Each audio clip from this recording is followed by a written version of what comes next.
Falar de digitalização do acervo é, na verdade, falar do nosso momento atual, né? Porque nós estamos em plena era digital. Então, desde as atividades mais simples até alguns serviços mais complexos, hoje tem algum braço, algum processo, mecanismo que envolva alguma coisa digital.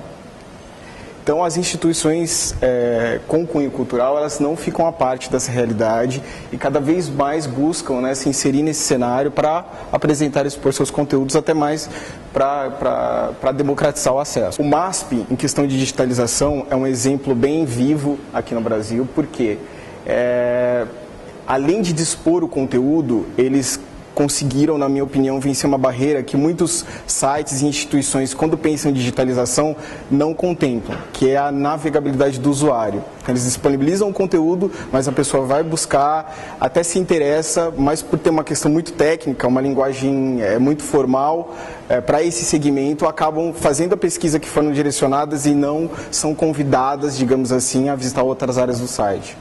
Em 2008, o Jorge, que é o presidente do Conselho do Instituto Vencer, ele esteve aqui na Light para tratar de outros projetos. E ele foi recebido pelo Paulo justamente no local onde está guardado o acervo. Então, durante a conversa, o Paulo acabou apresentando o acervo e, devido à riqueza do material, o Jorge, então, resolveu elaborar a proposta para a Light de tornar isso público através do formato digital, possibilitando, então, a veiculação na internet e a disseminação desse conteúdo. Nós fomos recebidos pela Light para, então, eles abriram as portas do acervo para que a gente pudesse fazer essa pesquisa e levar esse projeto adiante. 522.012 itens históricos guardados desde o século XIX e que, como o presidente colocou muito bem, contam justamente a história do Rio de Janeiro devido à contextualização social dos serviços da Light. Então, são serviços essenciais, como energia, telefonia, gás. E os documentos e os instrumentos desse acervo ajudam a contar essa história. Então, são documentos fotográficos, textuais, audiovisuais, cartográficos e tridimensionais. Qual que é o objetivo do projeto? É digitalizar, passando por todas as fases necessárias para isso, os 522.012 itens. Para isso, seguir os padrões de mercado, né, de diagnóstico, vistoria. Então, desde pegar a peça por peça, analisar, ver qual é o tipo, qual o sistema de digitalização necessário, o que será necessário para conservar aquela peça e, enfim, chegar na publicação através da internet. Os especialistas técnicos dessa área, ficou muito evidente que a melhor forma de se preservar esse material é a digitalização, por justamente evitar o manuseio, o transporte, qualquer tipo de evento que possa danificar a peça. Publica através das mídias digitais, então a gente entende que, uma vez digitalizado e colocado num portal, esse material vai estar disponível não só para a população do Rio de Janeiro, mas para qualquer parte do Brasil e do mundo que tem acesso à internet. No mundo todo isso já tem acontecido fortemente, né? A França, ela luta por uma biblioteca digital nacional. Em Harvard, os diretores também têm fomentado isso muito fortemente. A USP tem um trabalho muito interessante com a Brasiliana Digital. A pessoa que recebe a informação hoje através da internet, ela não quer só receber, ela quer contribuir de alguma forma, ou no mínimo passar para uma outra pessoa. E a própria Carta para a Preservação do Patrimônio Digital da Unesco, ela manifesta a necessidade das nações integrantes, inclusive o Brasil, de criar uma política pública que tente integrar todos esses temas que estão surgindo. A disponibilização do conteúdo online, ela amplia esse conceito de democratização, porque a gente não fica restrito ao horário de funcionamento das instituições. Exatamente, ela pode consultar a qualquer horário. 47 bilhões de e-mails trocados todos os dias, 126 milhões de blogs. Essa informação dos blogs é interessante justamente para ratificar isso. Hoje, a galera com o acesso à internet quer produzir informação, quer participar de alguma maneira.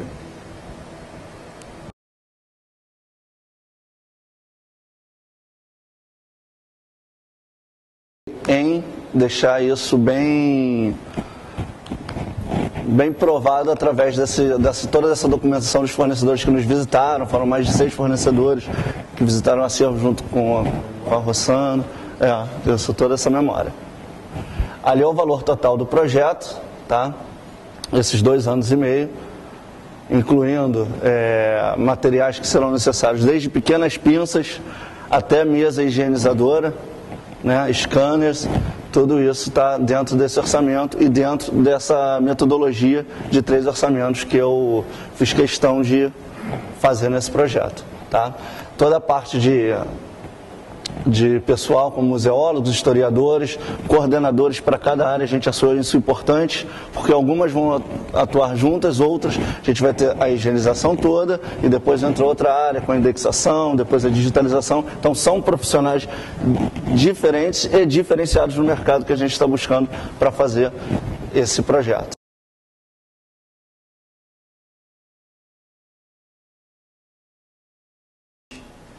Acho o projeto extremamente interessante. O Ministério da Cultura vem estimulando a digitalização dos acervos. Já foi a capital do Brasil, mas continua sendo o coração do Brasil. Essa cidade tem uma carga simbólica só comparável com Salvador. Faz parte da conformação simbólica do Brasil de uma maneira muito particular. E a Light é uma empresa que já foi privada, já foi pública, voltou a ser privada, e ela tem parte da memória dessa cidade.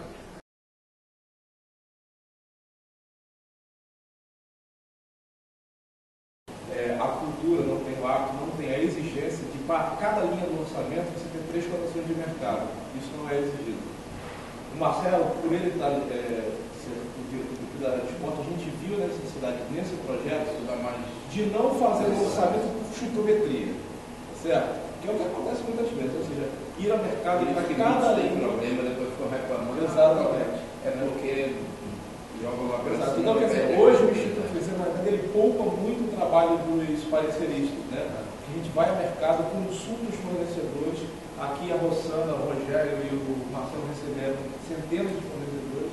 E para cada linha desse orçamento, tem sempre espaço no mercado. Inclusive, teve gente que falou assim: olha, vocês não vão conseguir fazer esse projeto com esse orçamento que vocês estão querendo, senão a gente vai conseguir, simplesmente conseguiu balizar 3 propostas. Então, o Marcelo, como ele tem essa experiência muito profunda dessa exigência do Ministério do Esporte, a gente trouxe essa tecnologia para dentro desse projeto. Primeiro, porque a gente nunca, na história do Instituto, tinha se envolvido com a parte de conservação de acervo, naquele exato momento em que a Light aceitou o desafio de deixar a gente desenvolver esse projeto e ceder para a gente acesso a todo o material que lá continha, a gente trouxe para dentro de casa, na verdade, um desafio muito grande internamente, né? Então, acho que o principal mérito de chegar no projeto no ponto em que ele chegou foi o fato das pessoas que eu coloquei para cuidar desse projeto, né? Coloquei o Rogério Porta, que é o superintendente do Instituto, que assim, não tinha nenhuma formação, nenhum conhecimento desse tipo de atividade, mas eu acreditava muito no potencial dele e tinha certeza que ele ia conseguir extrair de uma maneira muito diferenciada, e o resultado final foi realmente surpreendente. Foi surpreendente para a gente, eu acredito também que foi surpreendente para o pessoal da Light. O primeiro objetivo seria preservar esse tipo de coisa, né? Garantir que a gente não vai estar perdendo isso, mas principalmente poder depois, através da tecnologia, disponibilizar isso para o grande público. Pesquisadores, estudiosos, pessoas que têm interesse em ver isso, porque com isso vão poder estar tendo a chance de ver um pouco da história do Rio de Janeiro. O que eu espero é uma verdadeira revolução no que hoje a gente tem no Centro Cultural da Light. Acho que as novas tecnologias hoje, elas nos proporcionam a gente oferecer isso de uma forma acessível a toda a população. Todo mundo que tem acesso à internet vai poder acessar o nosso acervo. Eu acho que isso vai democratizar em muito o acesso ao acervo e à história do Rio de Janeiro, que está intimamente ligada à história da Light. Bom, eu já conheço o Jorge Musi e o Instituto Vencer, a gente já sabia de outros trabalhos realizados e ele, através de contatos com a gente, mostrou primeiro um grande interesse em fazer esse trabalho, né? E, como eu já disse, como a gente já conhecia os trabalhos realizados pelo Instituto Vencer, que mais do que credencia para fazer esse trabalho do jeito que a gente quer fazer, então ele foi escolhido. A gente procura trabalhar com parceiros assim, primeiro mostra o interesse em fazer e que tem a capacidade de fazer o trabalho dentro da qualidade que a gente espera. Na verdade, eu fiquei muito bem impressionado com o trabalho do Instituto Vencer, acompanhei de perto todo o processo de levantamento do nosso acervo, o estudo da riqueza do nosso acervo. e a função de passar isso para o papel. Foi bastante interessante. O projeto é positivo, porque digitalização de acervo significa democratizar o acesso às informações que o acervo contém. A Light é parte da história do Rio de Janeiro, o Rio de Janeiro é parte da história do Brasil, então é um projeto que, bem elaborado, vai ter uma relevância grande, porque pesquisadores e o público em geral vão ter informações que normalmente não teriam se não fosse digitalizado, porque exige a presença, manuseio de documentos antigos. Então, a ideia é bastante boa, muito positiva.